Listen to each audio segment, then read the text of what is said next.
what's going on, guys? So I'm gonna try and navigate out of this damn garage. Got so many freaking toys. I'm gonna just go ahead and cruise the old DAX. We're going over to my buddy's shop today, and I've got to do a data log on this thing since we put the new throttle body on, and a little ride while cruising wouldn't be a bad thing. Just got to get it up to temperature and go from there. So we're just getting this thing dialed in. We're not going to be able to do any adjustments until we get back, but it'll be good to cruise down the road and actually not just go a block or two and then turn around and come back. This thing is so quiet with the stock exhaust.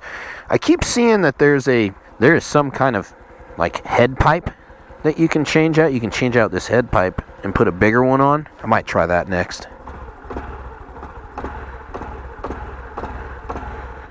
So you can see right here the engine oil temp is 99 degrees. That's because we're still warming up. This thing's going to run richer than it should while it's warming up until it hits operating temperature. Then it's going to lean out like it's supposed to.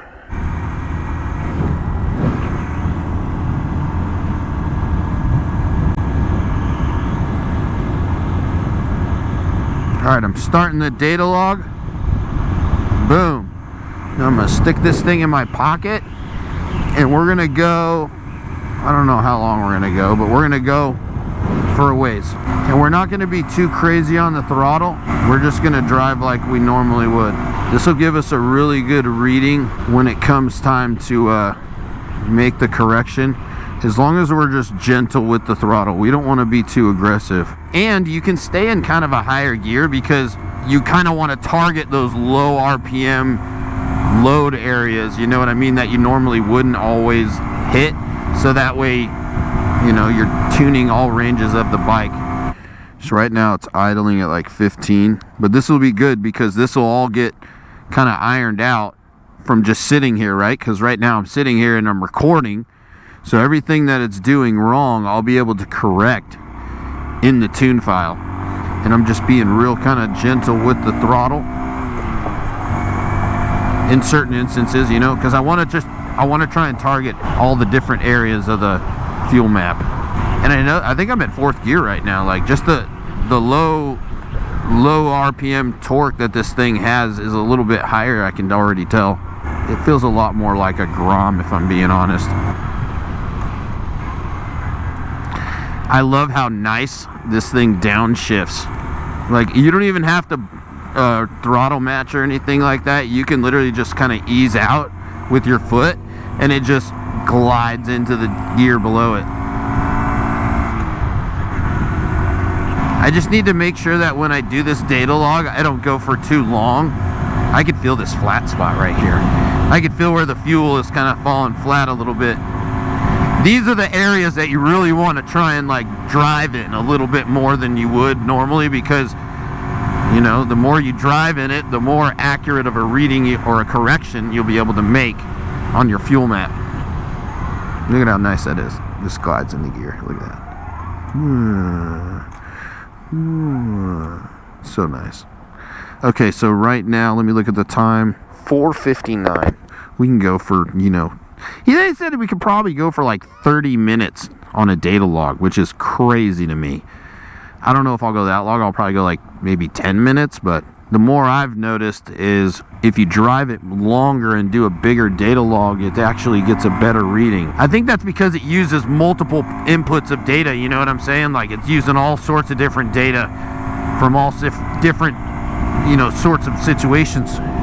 Whereas when you're doing a normal data log, like on a dyno or something, I mean, just in a normal situation, you're kind of going, if you go do a wide open throttle data log, you're going to start from the bottom of the RPM and you're just going to hit the gas and go all the way up through it, right? This is kind of like, you want to do this data log kind of like you would in an auto tune session, right?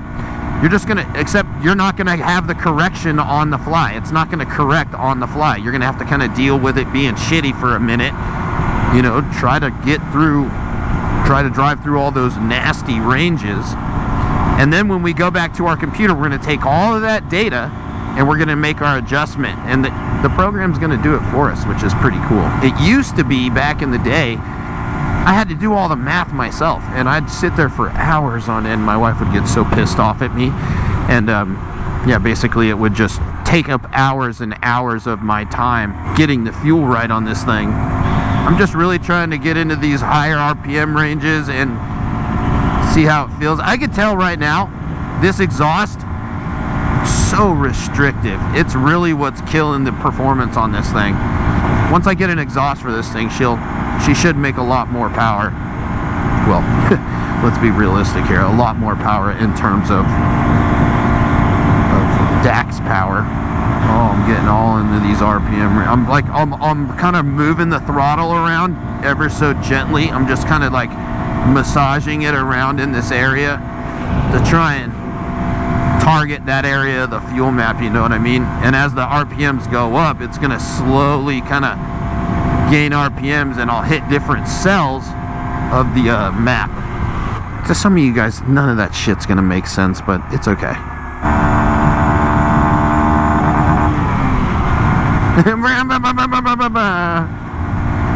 So we raised the RPM limit on this thing a little bit, so now it carries the speed out a little bit farther than it used to. So what we'll do is when we get over to this stop sign up here, there's a stop sign up here that I turn left at, and when I get there, I'm gonna check the time on this thing and make sure we're not like over 15 minutes. I think 15 minutes will be a good time to stop.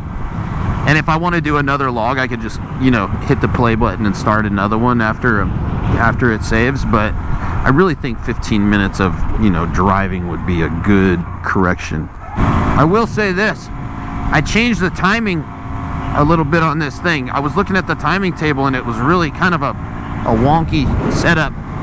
So I kind of flattened it off in a couple spaces and whatnot to give it more of a linear power curve. And dude, I could really feel it. It's like I'm not even full throttle, and it's, now mind you, the gear ratio is off a little bit, so you know, take that with a grain of salt. But normally I'd be full throttle right now, and I'm not. All right, so now we're sitting here at the computer, and what we're gonna do now is open up all of our software. Once everything opens, we'll be able to make our adjustments. Okay, so first thing we're gonna do is we're gonna open up go to our Power Vision. So we've got our big throttle body tune right here.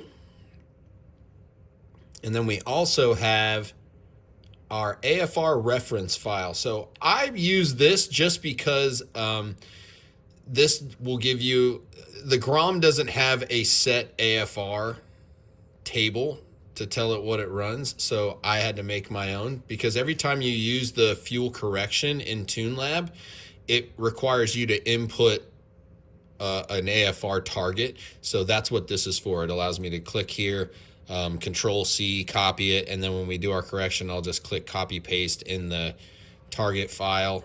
I'll show you here in 1 second. So basically we're gonna go here to our DAX throttle body, fuel injector, pulse width, normal table right here. And so basically this is our table here, right? What we've done so far, okay? And as you know, as you drive it, it's gonna get a little bit better. It won't look so blotchy in certain areas, okay? So we're gonna come over here, and we're gonna open up our logs. We've got 4 of them. I'm gonna open up all 4 of them at once. I've never done it like this before, but I'm gonna open up all 4. Now we've got all 4 on the table here. Now what I'm gonna do is I'm gonna go right into here to TuneLab, and this is super easy. I'm gonna click here, I'm gonna click Perform Correction. It's gonna ask me, do I wanna use all the run files in the data center? I'm gonna click that, and then I'm gonna click OK. Now it's gonna ask me for my target. Well, here's the thing. If you look, everything just says 13. Well, I didn't copy my AFR reference table, okay? So I'm gonna come in here, I'm gonna go there, Control C, okay? Now we're gonna go into our throttle body tune, click Perform Correction. We'll do this again. We're gonna come here and we're gonna Control V, and that's gonna paste all of those data, all that data, right? So now it shows what our targets are, right? We'll click OK. It's gonna show us everything here. Click OK. It's going to show us there it's going to do this for each file, right? And we had 4, right? And then it's going to go bam, and it's going to give us a correction. And now this correction right here is going to go in and reflect in your table. So we'll click the OK button. These are all the differences. You know, it's going to make adjustments in all these cells. We click OK, and bam, that's what we get. So we can go through here and we can look, and in certain instances we can smooth out areas if we need to. But we're just going to kind of go through and clean up little spots if we need to and see how it runs again. But this is essentially what you're going to do to dial in your fuel. You'll do this over and over and over again. And then, yeah, that's basically it. All right, so now after we've gone ahead and saved our file, we're just going to go ahead and reflash the updated tune onto the DAX. And that's basically it, guys. You do that until this thing is running nice and crisp and clean. You want that fuel map to look nice and smooth too. You don't want any like jagged lines or anything in there. If you look at the stock map, you'll see it's nice and smooth. You want something nice and smooth. So that's basically it. Appreciate you guys for watching this video. If you enjoyed it, make sure you share it with all your friends who have DAX 125s, because I know there's a whole lot of you guys out there, right? But yeah, appreciate you for watching. Either way, we'll see you guys in the next one.